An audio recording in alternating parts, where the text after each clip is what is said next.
A wildfire is simply an uncontrollable fire that is wiping out large fields and areas of the land.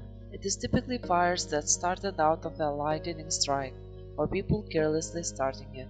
Wildfires are blaze that are uncontrollable and fueled by different types of weather, dry underbush and wind, which burn land by the hectares and take over everything in their paths in just a few minutes. Fire can wipe out an entire forest and destroy almost every organic matter in it. It takes away homes, wildlife, as well as vegetation. People often lose their houses if the fire goes too close to the human housing.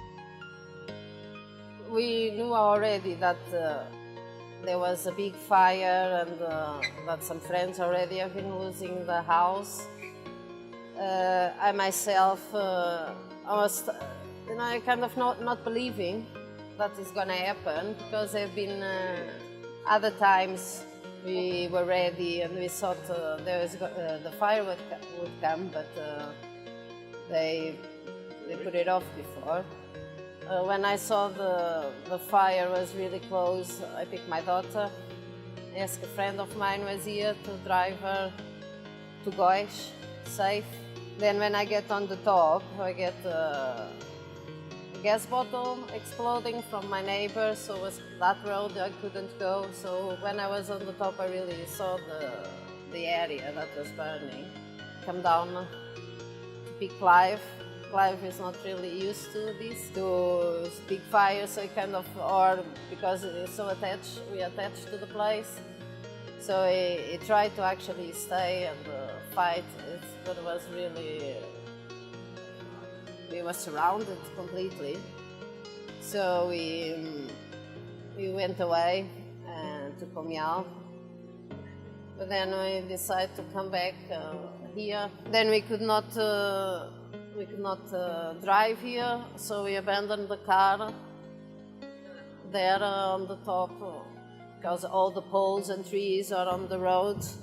And then we ran because we saw the house that was not, the roof was not burning, so we just ran here and tried to put off what we could.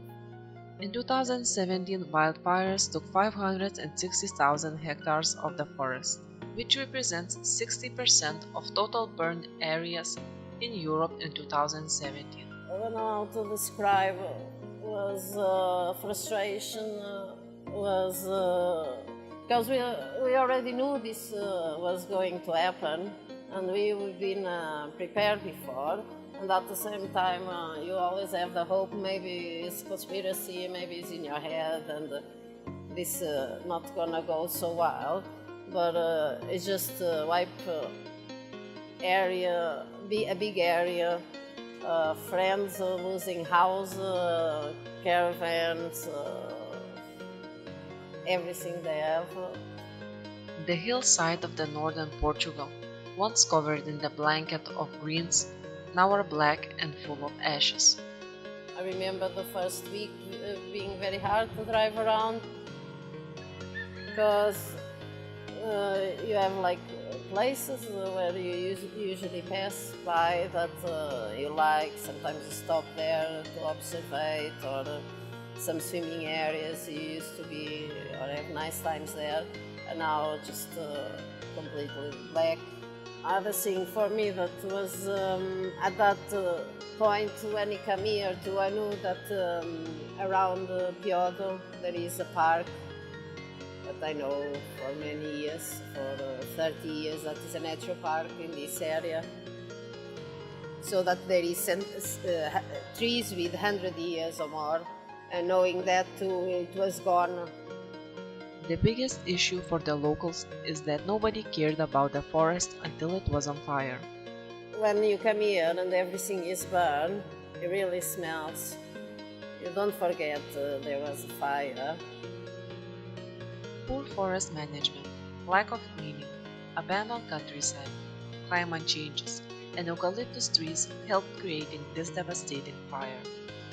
If you go to Sipos or Arganil area, there is much more a volunteer movement, mainly by SOS Arganil, and in Feijão, Pampilhosa region too, there is Agro Feijão.